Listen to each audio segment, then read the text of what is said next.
Boa tarde, estudantes. Tudo bem com vocês? Eu espero que estejam todos bem. Estamos aqui para falar sobre uma coisa muito importante e muito básica e que Enem, vestibulares adoram, mas sobretudo que é mega importante para você entender meio ambiente, entender o nosso planeta, entender as dinâmicas ecológicas que ocorrem no nosso planeta e tomar decisões como cidadão na hora de julgar algumas coisas, entender algumas notícias de jornal, saber consumir com consciência.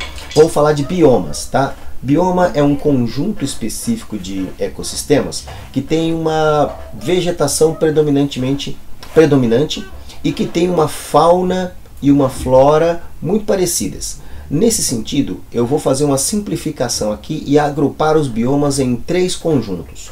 Os biomas polares, os biomas subtropicais, que são todos aqueles que não são nem polares nem tropicais, e os biomas tropicais. Por que três? Porque são os três modelos básicos que a gente tem no planeta Terra. Claro que existem muitas subdivisões nos biomas tropicais, nos subtropicais, e o polar não tem subdivisão, é só ele mesmo e acabou.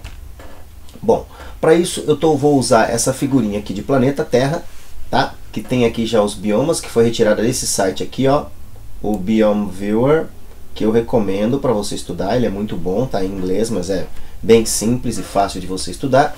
E eu vou começar explicando os biomas polares. Bom, os biomas polares, como o próprio nome diz, eles estão nos polos. Então estão aqui, ó, nessa região aqui, ó. Você tem basicamente gelo nessa região. Então, ou ele está bem no polo e fica o tempo todo congelado, ou ele descongela no verão, mas mesmo assim você tem o solo permanentemente congelado, o permafrost. O solo só descongela a primeira camada. As outras camadas do solo continuam congeladas, porque o sol não brilha, as luzes do sol não chegam com força ou em quantidade suficiente nos polos, por uma questão de inclinação da Terra, obliquidade da eclíptica, coisas que você vai ver em geografia, para poder aquecer esses polos e a Terra, inclusive o solo, com profundidade. Então é um bioma marcado por gelo, tem gelo por todas as partes. Se você quiser ver lá, você vai ter que aprender a conviver com gelo. Aqui você não tem árvores. Por quê? Porque se o solo está congelado, não tem como a raiz crescer, concorda? Então você vai ter no máximo líquens, é um bioma com abundância de líquens, então a flora é formada por líquens, musgos e ervas apenas, não tem muito o que comer. Então os pastadores vão ter que se contentar com essa pequena quantidade de líquens. Basicamente, por isso, você tem aqui o único grande mamífero que vive nessa área é o urso polar. E ele se alimenta de outros mamíferos, focas. Então é um ambiente rico em mamíferos, animais de sangue quente, algumas aves, mas basicamente animais de sangue quente que conseguem sobreviver nessa área, nesse bioma. Por quê? Porque eles têm o panículo adiposo, que é uma reserva de gordura que também serve como isolante térmico. Eles hibernam durante um período do ano, sobrevivendo dessa gordura, tá? Bom, até aqui então nós temos esses biomas aqui, ó. A parte do Canadá, tem lá também do outro lado na Sibéria, o norte da Europa, biomas polares. Não dá para você fazer muita coisa aqui, tá? Quando você vai para os biomas subtropicais, você já vê que boa parte da população mundial vive nesses biomas subtropicais. Ao contrário do bioma polar, que é marcado por 6 meses de noite, 6 meses de dia e muito gelo, água na forma congelada, só descongela no verão, os biomas subtropicais eles são marcados por uma dicotomia frio-calor. E veja, eles têm as estações do ano muito bem marcadas: primavera, verão, outono e inverno. Por quê? Porque a posição deles no planeta faz com que, graças à inclinação que o planeta tem em relação ao seu eixo, né, você vai ter nessa região, tanto na norte quanto aqui no sul, na região subtropical aqui e também aqui, você vai ter o quê? Estações bem marcadas. Então isso tem que ficar na sua cabeça. Então, ou é muito frio, não é tão frio quanto no polar, mas é muito frio, tem neve inclusive, tá? Ou é muito quente, tá? Durante o verão também faz calor, às vezes tem até onda de calor, até morre gente de calor nessas regiões. Quem já foi para Buenos Aires, né, no verão, de lá deles sabe disso. Mas chega a 30 graus, mas no inverno neva. Beleza? A fauna é composta por esquilos, ursos negros, algumas aves, insetos, etc. Mas não é tão biodiversa quanto você tem nos ambientes tropicais. Por quê? Porque os ambientes tropicais, ó, nessa região aqui ao redor do Equador, esta é a linha do Equador, certo? Aqui é um trópico, aqui embaixo é outro trópico. Trópico de Capricórnio aqui embaixo, trópico de Câncer lá em cima. Trópico de Capricórnio passa por São Paulo, você sabe disso, então São Paulo está num ambiente tropical. Nos ambientes tropicais você tem duas estações bem marcadas, a estação chuvosa e a estação seca. Mas eu sempre aprendi que tem primavera, verão, outono e inverno. Tem, querido, mas não é tão bem marcado, tão fácil de você identificar quanto no ambiente temperado. Mas tem um monte de árvore que floresce. Porque quando os portugueses vieram para cá, eles trouxeram árvores da Europa, exóticas, então elas florescem nessas estações. E a gente é levado a pensar que nós estamos no ambiente subtropical, mas estamos no ambiente tropical.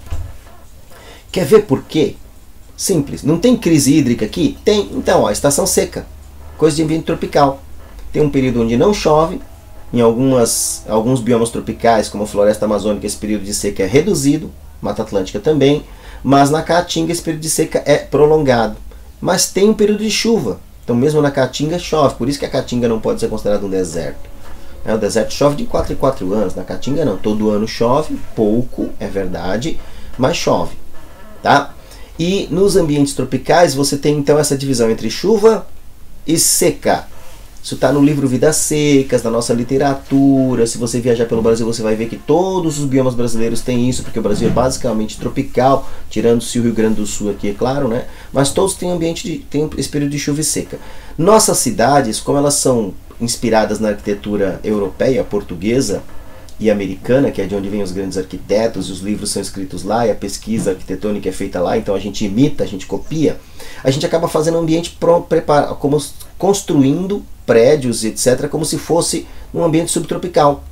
E é aí que começa a dar um probleminha. Por quê? Porque a gente não leva em conta a chuva, então dá enchente, as nossas ruas enchem, São Paulo, né? O túnel do Anhangabaú já encheu, o Tietê já vazou, aí tivemos que fazer uma série de obras, incluindo os piscinões, que viraram pinicões, por causa da quantidade de lixo que o povo joga lá. E durante a estação seca a gente tem crise hídrica quase todo ano, aí tem que ter todo aquele trabalho da Sabesp, fazer obra, etc, etc, porque a gente esquece. O que a gente tem que fazer é, durante o período de chuvas, estocar água para usar no período seco.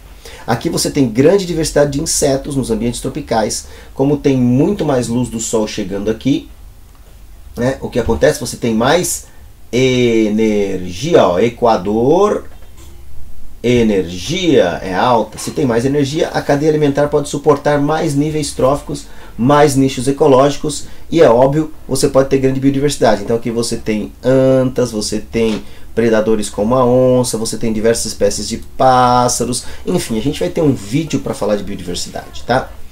O que eu queria que vocês gravassem é isso, essas diferenças entre gelo no ambiente polar, permafrost, urso, líquen, não tem árvore.